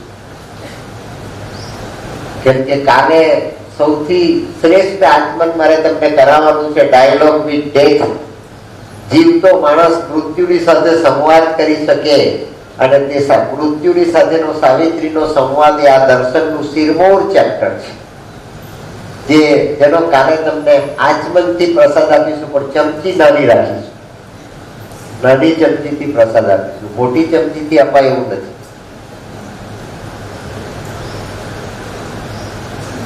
આ જે દર્શન છે શ્રી અરવિંદે એ પ્રગટ કર્યું. ભગવાન કૃષ્ણને મળીને, કૃષ્ણના દર્શન કરીને, કૃષ્ણને જેલમાં પ્રશ્નો પૂછીને, જેમણે મને આ શીખવું મિત્રો એ શ્રી અરવિંદના સ્ટુડન્ટ હતા. એમણે શ્રી અરવિંદે પૂછેલો પ્રશ્ન કે ભગવાન કૃષ્ણ તમને મળ્યા અલીપોરની જેલમાંથી, કેવી રીતે મળ્યા? કે હું તારી સાથે વાત કરું છું એ રીતે, હું તારી સાથે આજે વાત કરું છું એ રીતે મને મળ્યા. એટલે બીજો પ્રશ્ન પૂછ્યો કે શ્રી કૃષ્ણની સાથે તમે કઈ ભાષામાં વાત કરી? કૃષ્ણે અંગ્રેજીમાં વાત કરી, હિન્દીમાં વાત કરી, બંગાળીમાં વાત કરી, ગુજરાતીમાં કરી, મરાઠીમાં કરી, કઈ ભાષામાં વાત? શ્રી અરવિંદે જવાબ આપ્યો છે, એ સાહિત્યમાં ક્યાંય લખવામાં નથી આવ્યું સ્વામીજી, પણ શ્રી અરવિંદે જવાબ આપ્યો આ કાકાને કે ભાષાની કોઈ જરૂર જ નથી. મારા મનમાં જે વિચાર આવે એ વિચાર સીધો કૃષ્ણને પહોંચી જાય અને મારા પ્રશ્નનો કૃષ્ણ તરત જ મને જવાબ આપી દે. મારા મનમાં ઉભેલા પ્રશ્નથી હું તો વાકેફ છું ને, મને તો ખબર છે ને કે મારા મનમાં કયો પ્રશ્ન ઉઠો અને તે પ્રશ્નનો કૃષ્ણ મને તરત મારા સામે દ્રષ્ટિ માંડીને જવાબ આપી દે અને મારા પ્રશ્નનો જવાબ મારું માઇન્ડ કાંઈક બહારથી આવીને રિસીવ કરતું હોય એવો મને અનુભવ થાય. અને શ્રી અરવિંદે લખ્યું કે mind is never a generator of thoughts, mind is simply a receiver. મન એ વિચારોને જનરેટ કરતું નથી. આ પ્રકૃતિમાં આજુબાજુથી જે બધા વેવ્સ ચાલી રહ્યા છે, આપણી કોન્શિયસનેસનું લેવલ તે મિનિટે જે કક્ષાએ હોય તે કક્ષાએ આપણને બહારથી એ વિચારો આવીને પ્રાપ્ત થાય છે. માટે તો ઋગ્વેદના ઋષિએ પ્રાર્થના કરીને કહ્યું કે ભગવાન મારા મનને શ્રેષ્ઠ વિચારો આવીને પ્રાપ્ત થાય. એણે એમ નથી કહ્યું કે ભગવાન એટલી કૃપા કરી દે કે મારા યંત્ર એ 12 હોર્સ પાવરનું છે એને 1200 હોર્સ પાવરનું બનાવી દે કે બધા વેદ એમાંથી ઉત્પન્ન થઈ જાય. આવું નથી લખ્યું. વિચારો આવીને મને પ્રાપ્ત થાય. એ વિચારો બહારથી આવે છે અને બહારથી આવનાર બધા વિચારો એ આપણું લેવલ જેટલું ઊંચું છે તે ક્ષણે વિચાર આવે છે. તમને અનુભવ થતો હશે મિત્રો. કોઈક જગ્યાએ એવી જગ્યાએ ગયા, કોઈ એવી જગ્યાએ બેઠા તો આપણા મનની અંદર કલુષિત વિચાર આવવા માંડે, ખરાબ વિચાર આવવા માંડે, પાપી વિચાર આવવા માંડે, હિંસક વિચાર આવવા માંડે. કોઈ એવા માર્કેટમાંથી પસાર થયા તો આપણા મનમાં જે વિચાર ન આવ્યો હોય તે વિચાર પ્રવેશી જાય. અને કોઈક એવી પવિત્ર જગ્યાએ ગયા હોય તો ઘેરથી ભલે ગમે તે નક્કી કરીને આવ્યા હોય તે છતાં પણ કોઈ પવિત્ર વિચારનો આપણને અનુભવ થાય. આપણે શાંત હતા, સ્વસ્થ હતા, ક્ષમતાવાળા હતા અને અચાનક આપણને ક્રોધ આવી ગયો અને ક્રોધ આવીને ન કરવાનું આપણે કરી બેઠા, ન બોલવાનું બોલી બેઠા અને 2 મિનિટ પછી પશ્ચાતાપ થાય કે અરે મેં આ શા માટે કર્યું. તો કરનાર કોણ? કરનાર કોણ? આપણે જ છીએ. પણ તે છતાં આપણાથી થઈ ગયું એનો અર્થ કે કોઈ બીજો એક ફોર્સ આવ્યો અને તે ફોર્સે આપણને ધક્કો માર્યો. એ વિચારનો ફોર્સ એ આપણને ધક્કો મારે છે. ક્રોધ નહોતો કરવો તે છતાં ક્રોધ થઈ જાય, કારણ કે ક્રોધનો વિચાર આપણા માઇન્ડને સ્પર્શે છે, કામનો વિચાર આપણા માઇન્ડને સ્પર્શે છે. વિશ્વામિત્ર જેવા ઋષિએ મેનકામાં મોહિત થઈ ગયા. કેમ મોહિત થઈ ગયા? એની પાસે વેદનું જ્ઞાન નહોતું, એની પાસે આત્મજ્ઞાન નહોતું, એની પાસે સાધના નહોતી, એની પાસે ઋષિત્વ નહોતું, એની પાસે ઊંચાઈ નહોતી, એની પાસે પવિત્રતા નહોતી. આપણા કરતા અનેક ઘણી હતી. તે છતાં એ મેનકાના કામનો ભોગ શા માટે બની ગયા? કે બહારથી આવ્યો, મેનકામાંથી એ વિચાર આવ્યો, મેનકાના વાતાવરણમાંથી એ વિચાર આવ્યો, મેનકાની ઓળામાંથી એ વિચાર આવ્યો. આપણે કોઈની સાથે બેસીએ ટ્રેનના ડબ્બામાં, અરે પ્લેનમાં પણ તમે કોઈની સાથે બેસો તો તમારો વિચાર બદલાઈ જાય. તમારામાં જાત જાતના ચિત્ર વિચિત્ર વિચારો આવતા થઈ જાય. પૃથ્વીથી ઉપર માઇલો ઉપર ઉડતું પ્લેન, એ પ્લેનમાં પણ તમે બેસો તો પણ પૃથ્વીની માટીનો જે કાનૂન છે તે કાનૂન કોસ્મોસમાં પણ લાગુ પડે છે. અહીંનો કાનૂન ઉપર પણ લાગુ પડે. એ વિચાર બહારથી આવે અને બહારથી આવે ત્યારે આપણને એ અસર કરી જાય. આજ દિન સુધી મિત્ર કોઈએ પણ ટ્રેનની અંદર બેઠા પછી એવો વિચાર કર્યો કે આ 300 માઇલ જવાનું છે અને આ ટ્રેનનો જે ડ્રાઈવર છે એન્જિનનો એ ક્વોલિફાઈડ છે કે કેમ? ક્વોલિફાઈડ, જાણકાર છે, કેપેબલ છે, આ ટ્રેન ચલાવતા એને આવડે છે, બરોબર લાયક છે. એવો કોઈ પણ માણસે, એક પણ માણસે આજ દિન સુધી એન્જિનના ડ્રાઈવર પાસે જઈને પૂછ્યું નથી કે દીકરા બતાવ તો ખરો કે તારી પાસે સર્ટિફિકેટ છે કે આ ટ્રેન તને ચલાવતા આવડે છે? આપણે તો બેસી નહીં ગયા, ઊંઘી બી ગયા અંદર અને સલામત પહોંચી ગયા. અને પાયલોટની કેબિનમાં તો આપણે જતા જ નથી. ઉપર પ્લેનમાં જે ત્યારે પાયલોટની કેબિનમાં તો આપણાથી જવાય જ નહીં, દરવાજો બંધ. પણ એક પણ માણસ કેબિનમાં બેઠા પછી એ પૂછતો નથી પેલા પાયલોટને કે દીકરા જમીનથી અંદર થઈ જવાના અને કલાકો સુધી અમેરિકા પહોંચતા 18 કલાક થાય અને 18 કલાકમાં નીચે ભયંકર મહાસાગર છે અને તું અમને ઉડાડીને સીધો શિકાગો કે ન્યુયોર્ક લગી લઈ જવાનો, તારી પાસે આની લાયકાત કોઈ પાત્રતા છે? આપણે પૂછવા ગયા ને, આપણે જાણવા બી ગયા. ટિકિટ આવીને બુકિંગ મળી ગયું એટલે આપણે ખુશ થઈ ગયા. કે પ્લેનમાં બેઠા પાયલોટ આપણને 100% લઈ જવાનો છે. તો 5મા માસે માના ઉદરની અંદર આપણો આત્મા પ્રવેશો અને 9 માસ પછી આપણો જન્મ થયો. આપણને કોઈ અધિકાર નથી પડતો કે આપણે પૂછીએ કે ભગવાન તું છે કે કેમ. તમે જો પાયલોટને સ્વીકારી શકતા હોય કે કોમ્પ્યુટર છે તે પ્લેન ઉડાડે છે, સમગ્ર બ્રહ્માંડનું સંચાલન કરનાર જે તાકાત છે, જે શક્તિ છે, એના લેખાજોખા માંડવાનો તમને શું અધિકાર? તમને આટલા જન્મો આપ્યા, આટલા અનુભવ આપ્યા અને ક્યારે તમે તે અભ્યાસ કર્યો? 100%. તમે ડ્રાઈવરને પૂછ્યું હોત, બળદગાડું ચલાવનારને પૂછ્યું હોત, અરે અર્જુને કૃષ્ણને નથી પૂછ્યું કે મારા ઘોડા દોડાવતા તને આવડે છે કે કેમ? આ કુરુક્ષેત્રના મેદાનમાં તને મારા ઘોડા દોડાવતા આવડે છે? એવું અર્જુને કૃષ્ણને નથી પૂછ્યું. આટલી દુનિયાભરના પ્રશ્ન પૂછ્યા એને. પૂછ્યું એને કે તને આવડે છે? તું તો સોનાની દ્વારિકાનો માલિક છે. કેના ઘોડા ચલાવ, કેના રથ ચલાવ? તું તો ભાગી ગયો રણછોડ તરીકે, રણ મેદાન છોડીને. કેના ઘોડા દોડાય? અને ક્યાંય કોઈ જગ્યાએ અર્જુને રથ આપ્યો છે? આ સિવાય કોઈ પણ જગ્યાએ એને રથના ઘોડા ચલવા છે? તો અર્જુને પણ પ્રશ્ન નથી પૂછ્યો એને, આપણને શું અધિકાર પૂછો? એ પરમાત્મા, એ પરમ તત્વ, એ દ્વૈત બને ત્યારે એ એકમાંથી બે બને. એકમાંથી અનેક તો બન્યો જ છે, પણ એકમાંથી અનેક બનવાની લીલાનો સંકલ્પ એને કર્યો ત્યારે સૌથી પહેલું સ્ટેપ એને કયું દીધું કે એકમાંથી એ બે થયો. જગતમાં અનેક દ્રષ્ટાંતો આવે, મનુ અને શત્રુપાનું દ્રષ્ટાંત, આદમ અને ઈવનું દ્રષ્ટાંત, ઈડન ગાર્ડનનું દ્રષ્ટાંત. આ બધી 7 વખત પૃથ્વીનો પ્રલય થયો તે વખતે જે બધી ઘટના બની ગઈ એ બધી ઘટનામાં જેને જે વખતે જે સમજાયું, જે દેશમાં જેને સમજાયું, જે ખંડમાં જેને જે સમજાયું એ લખાયું. આપણી પાસે કોઈ વાર 5મા વખતના પ્રલય પછીની પૃથ્વીનું દર્શન આવ્યું, કોઈ વખત 4થા પ્રલય પછીની પૃથ્વીનું દર્શન આવ્યું, કોઈ વખત બીજા પ્રલય પછીની પૃથ્વીનું દર્શન આવ્યું. એને કારણે આ બધું વૈવિધ્ય પેદા થયું. મિત્રો, પરમાત્મા શાશ્વતીનું સત્ય તો એક દ્વિતીયમ છે. એ તો એક જ છે, એક જ છે, એને બે છે જ નહીં. એક સમુદ્ર સિંધુ વેદ છે, જે વેદનું અવલંબન આજે પણ વેદ પાઠીઓ લે છે. અને રંગ અવધૂત બાપજીના ગુરુ સ્વામી વાસુદેવાનંદ સરસ્વતી સ્વામી મહારાજ, વાસુદેવાનંદ સ્વામી મહારાજના ગુરુ ધ્રુસી સરસ્વતી સ્વામી મહારાજ, અને ધ્રુસી સરસ્વતી સ્વામી મહારાજના ગુરુ શ્રીપાદ વલ્લભ સ્વામી મહારાજ. એ શ્રીપાદ વલ્લભ સ્વામી મહારાજ ધ્રુસી સરસ્વતી સ્વામી મહારાજ બન્યા. અને એ જ ધ્રુસી સરસ્વતી સ્વામી મહારાજ એ સમર્થ સ્વામી મહારાજ પણ બન્યા અને વાસુદેવાનંદ સ્વામી મહારાજ પણ બન્યા. શ્રીપાદ વલ્લભ સ્વામીનો જન્મ થયો આંધ્રપ્રદેશના પીઠાપુર ગામે, કૃષ્ણા નદીના કિનારે, ઈસવીસન 1320ની સાલમાં, 14મી સદીમાં, 700 વર્ષ પહેલા,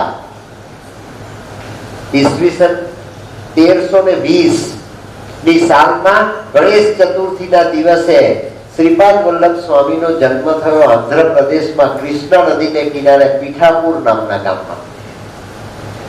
16 વર્ષની ઉંમરે, એટલે ઈસવીસન 1336ની સાલમાં શ્રીપાદ વલ્લભ સ્વામીએ પોતાના શિષ્ય શંકર ભટ્ટને એક ગ્રંથ લખાયો, તેલુગુ ભાષામાં અને સંસ્કૃતમાં,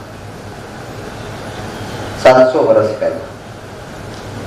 એ ગ્રંથનું નામ આપ્યું ગુરુ ચરિતામૃતમ.